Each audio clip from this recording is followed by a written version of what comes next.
Y seguimos escuchando a Sara Joe de Crito.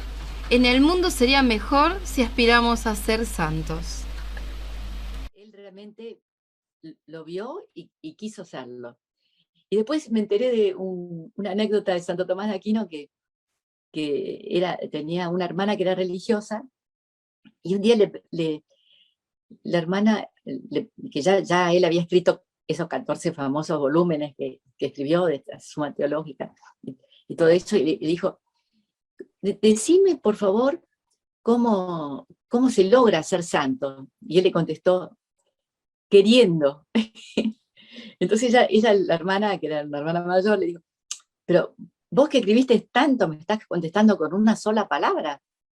Bueno, si querés, queriendo querer, le dijo él. Y yo creo que mi papá quería querer y bueno, y buscó el modo, o sea, apuntaba bien alto, apuntaba para eso, que era acercarse a Dios y estar siempre en la gracia de Dios. Así que, pero me encantó cuando esa anécdota se me quedó grabada porque pensé, así, claro, mi papá quería y bueno, y en cada momento, bueno, no hay recetas mágicas de cosas distintas para hacer en cada momento, no se puede decir que hay una sola cosa para ser santo, ¿no? Es muy variadito. Y acá veo que también me hicieron otra pregunta de los peldaños, ¿no? De los Sí, sí, peldaños. sí, claro, es lo que te Sí, queríamos preguntar, que en qué consistía el peldaño de amor a Dios que hizo el programa de vida, que bueno, tu papá lo hizo como programa de vida. Platícanos un poquito. él, él decía en las cartas, por suerte que estaban esas cartas, porque si no hubiera sido muy difícil saber qué es lo que pensaba, ¿no?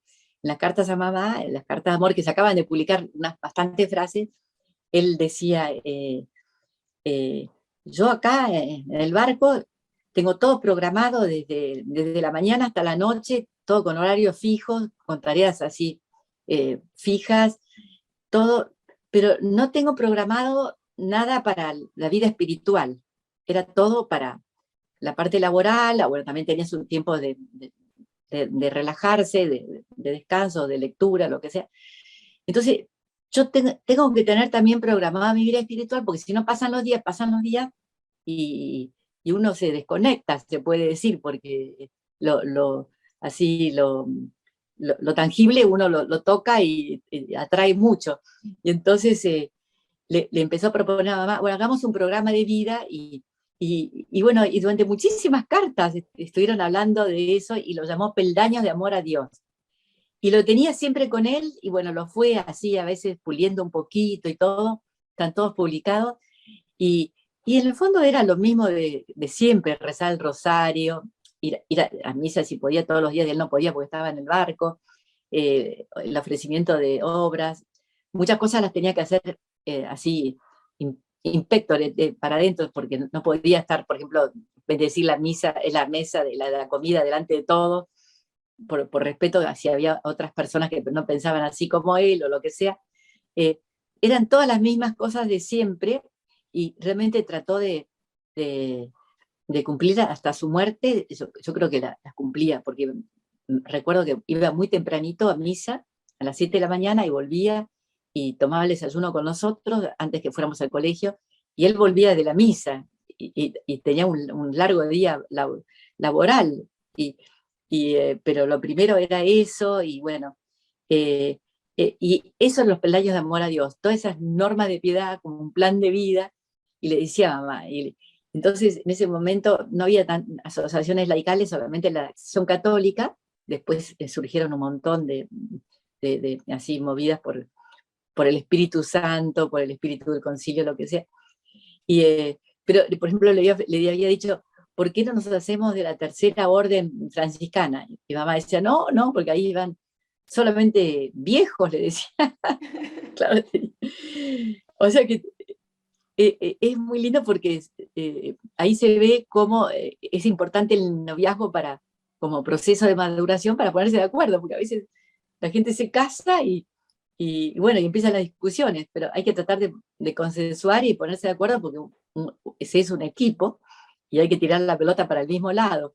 Y gracias a eso se ve bien clarito cómo fue ese programa ese plan de vida, que lo hizo, después lo pulía, lo volvía a hacer, y bueno, y lo tenía siempre en su libretita, que esa libretita la tenía siempre en su bolsillo, o sea que él estaba muy pendiente de cumplir con todo eso. Cumplía con muchas cosas, pero sobre todo con estas normas de piedad tan clásicas y que son tan importantes, porque frecuentar los sacramentos hace aumentar la gracia de Dios, y eso hace aumentar la fuerza y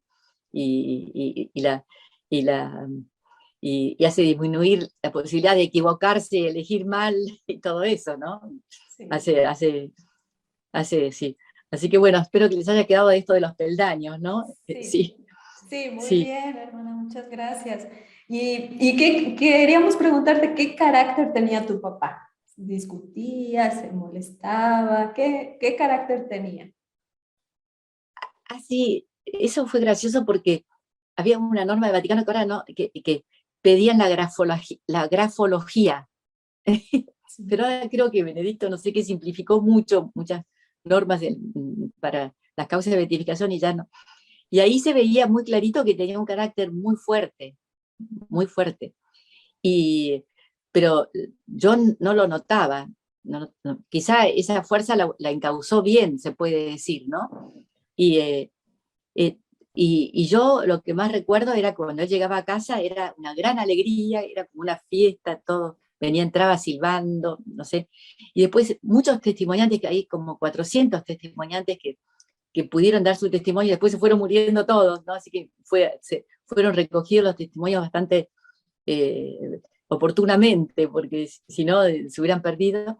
Todos recordaban su sonrisa, su amabilidad, y él además, él escribía: tengo que poner buena cara, tengo que ser más sonriente. Lo escribía varias veces, o sea que se notaba que tenía ganas de golpear a alguien por ahí, no sé, lo digo yo, ¿no? Que a veces no sé qué, pero él se esforzaba por ser sonriente, y muchísima gente a mí me decía: ay, pero tu papá tan santo que era. Y yo digo: ¿pero por qué? Ah, porque era tan sonriente. Y yo digo: pero ¿qué es lo que percibieron? Que en esa sonrisa vieron que había algo de santidad. Claro, porque lo normal es que uno no esté de buen humor todo el tiempo. Lo normal es que a uno tener contratiempos y molestarse, fastidiarse, ¿no? Y a él no lo pescamos de mal humor. Bueno, una vez a mí me pasó algo que vi que se había puesto de mal humor conmigo, que siempre ya el pobre, yo después calculando, él ya estaba operado de cáncer, y yo lo tiré vestido a la pileta. Yo con esa torpeza de la adolescencia, y entonces no sé qué me gritó, y medio había como chicos, y medio como que se cayó, no sé. Yo después me di cuenta, claro, él debía estar recién operado, no, a él le gustaba la pileta, ¿por qué no estaba en la pileta? Claro, tendría una prescripción médica y yo con la torpeza lo tiré en la pileta. Qué horror. Y no sé qué me gritó, y yo me reofendí, porque la primera vez que me había gritado algo como de muy mal humor, ¿no? Muy enojado. Y después vino a buscarme y a explicarme, claro, es como una reacción primaria que tuvo él, ¿sí? Después esa es una reacción que no la pensó, ¿sí? Yo, pero me acuerdo con horror que era yo la que estaba ofendida, no él, ¿sí? Era yo la que tenía que pedir perdón, y él me pidió disculpas por lo que me había gritado, que ni siquiera era una mala palabra, ni me acuerdo qué era, pero no sé, me dijo: ¿cómo haces eso? La verdad que no me puedo acordar, pero me acuerdo de la cara de mal humor que puso, eso sí me acuerdo, que a mí me sorprendió, así que bueno. O sea que la gente lo que más se acuerda de él es ese tema de la amabilidad, de la sonrisa, y bueno, y yo también lo tengo muy presente, y además que prestaba atención. Yo me acuerdo que le contaba, ¿qué le contaría? Pavaditas, pero re pavaditas, y que me miraba con mucha atención y se interesaba por todo lo que yo decía como si fuera algo importantísimo, ¿sí? Que es raro a veces, porque generalmente los padres no como que les parecen una pavada lo que dicen los chicos, y como pero para los chicos sí es importante, ¿no? Así que tengo ese recuerdo y mucha gente dice eso, como que escuchaba, sí, y él escribió una cosa muy linda sobre esas palabras de Salomón, que cuando Dios le dijo en un sueño, ¿qué es lo que me pides? Le dijo, dame, Señor, un corazón que escuche. Él lo ponía en todos lados, dame un corazón que escuche. Porque claro, uno tiende a hablar y hablar, pero no a escuchar. Y escuchar es un acto de caridad también, muchas veces.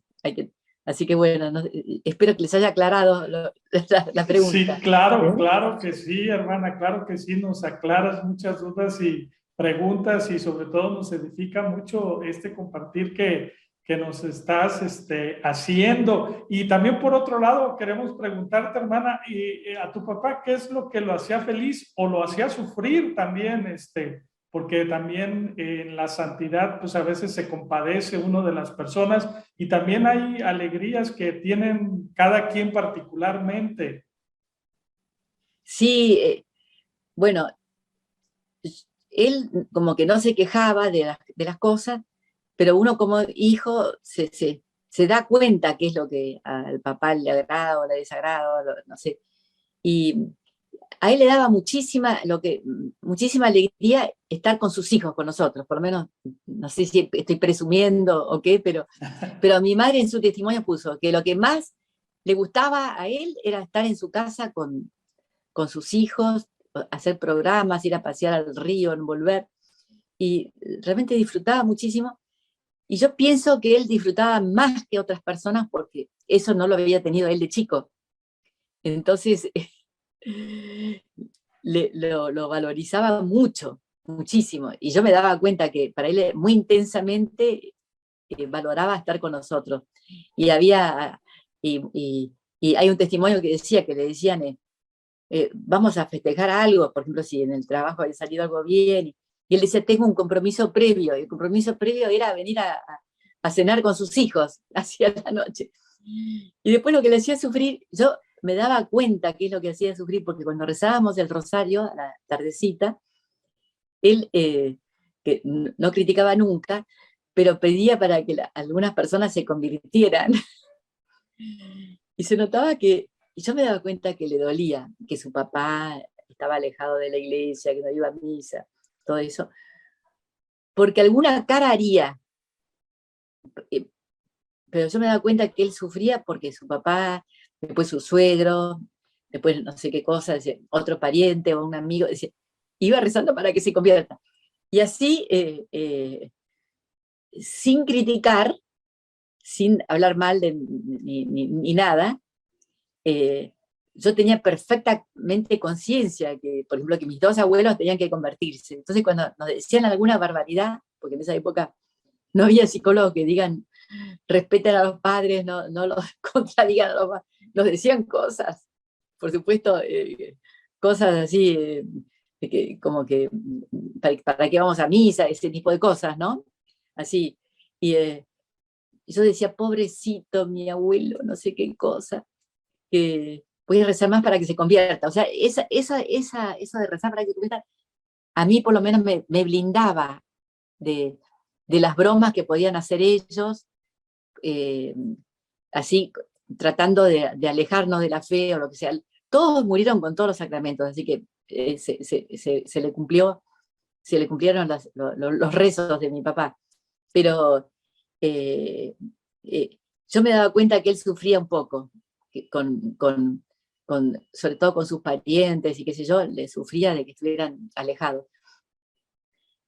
Y no sé por qué, porque no decía una palabra, pero algún gesto haría. Y entonces yo percibía que le dolía, y entonces cuando yo me acuerdo que decía, pobrecito, para mí era como que estuvieran enfermos, ¿sí? que mis abuelos estaban enfermos de no tener fe, no sé, me acuerdo muy bien ese sentimiento que yo tenía, y fue inspirado por esas oraciones, ¿no? Así que yo cuando era un poco más grande iba y les hablaba, los trataba de catequizar, y bueno, y después los dos abuelos que eran muy, muy pegados a sus hijos, porque como habían sido viudos tanto tiempo, después estuvieron muy cerca de de todos los sacramentos. Pero eso, yo me acuerdo que yo me daba cuenta que algo sufría él. Así que bueno, no sé si ya contesto. Sí. Sí, claro, claro que sí, el dolor que le daba de que no conocieran a Dios, ¿no? Y queríamos preguntarte, hermana, también, ¿cómo era su día a día? ¿Qué hacían en su día cuando llegaba tu papá a su casa o cuando salía a trabajo? ¿Qué hacían? Bueno, eso yo les contaba hace un ratito que iba a una misa muy temprana, volvía, tomaba el desayuno con nosotros. Al principio nos llevaba él al colegio, después se nota que ya se complicó, además estuvo enfermo como 3 o 4 años, y aparte ya éramos más, así que no cabíamos en el auto. ¿Sí? Así que después empezamos a ir medio caminando las mujeres, y así, variadito, pero... Y él se iba, no sé, 3 veces por semana se iba a un barrio Berazategui, que queda acá cerca de Buenos Aires, que era, no sé, creo que son 18 kilómetros, 19 kilómetros. Ahí estaba la fábrica, y hay muchos testimonios sobre la fábrica, ahí que están recopilados en un libro también, muy lindo, una fábrica de vidrios. O sea que era una fábrica complicada, porque el vidrio es complicado, porque hay que derretirlo a 1000 grados y todo, la cristalería es rigorosa.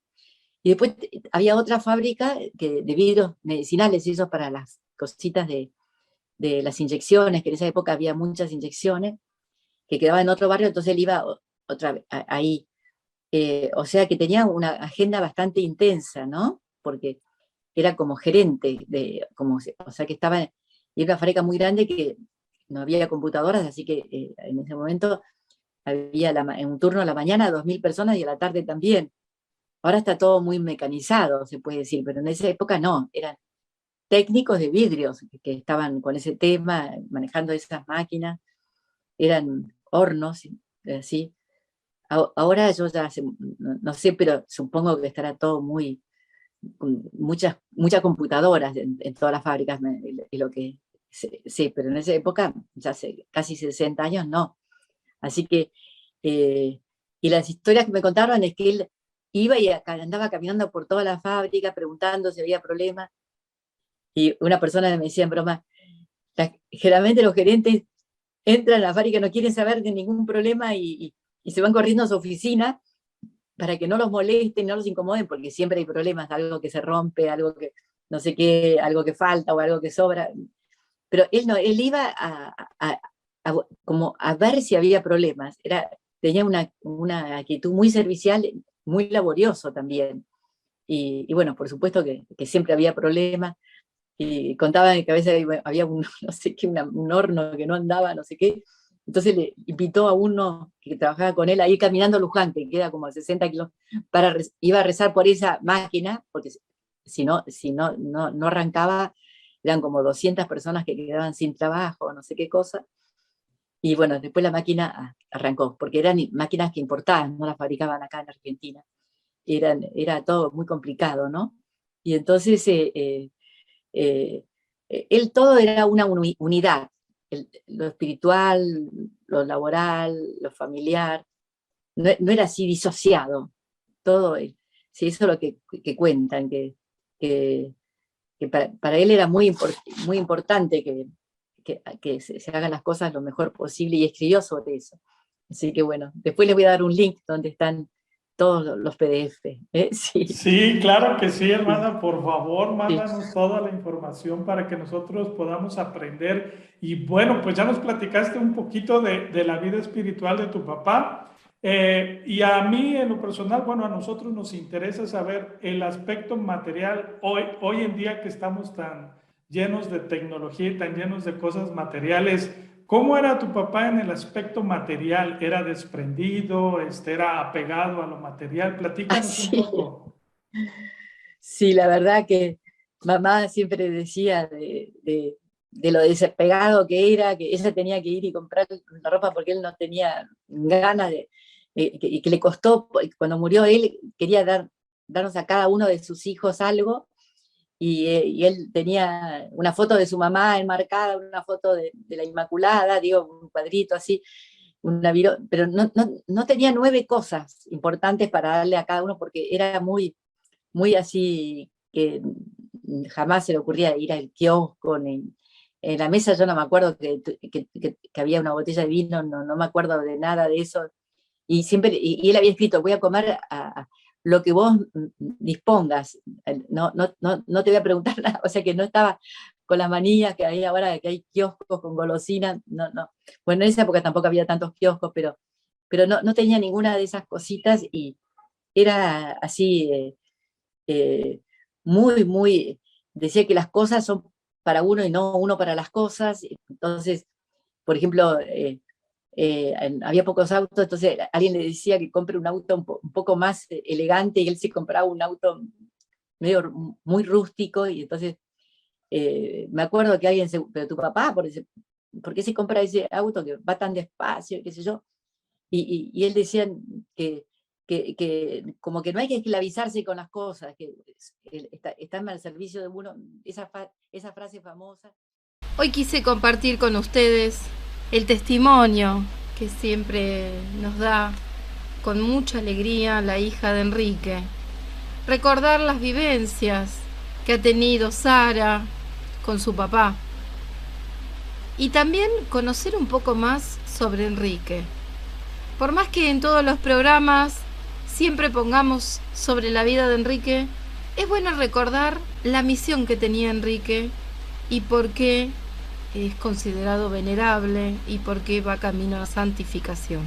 Como siempre les digo, manden WhatsApp al 11 30 98 000 o un email a info@radioamadeus.com.ar y nos vamos a estar comunicando con ustedes. Agradecemos a todos los que nos están mandando mensajes. En el próximo programa les vamos a estar respondiendo. Algunos les respondemos por privado. Y como siempre cumplimos enviándoles los links y todo lo que nos están solicitando. ¿Dónde nos pueden ver? En YouTube o en Radio Amadeus 91.1. Nos encontramos el próximo programa en Enrique Yo Camino a la Santidad.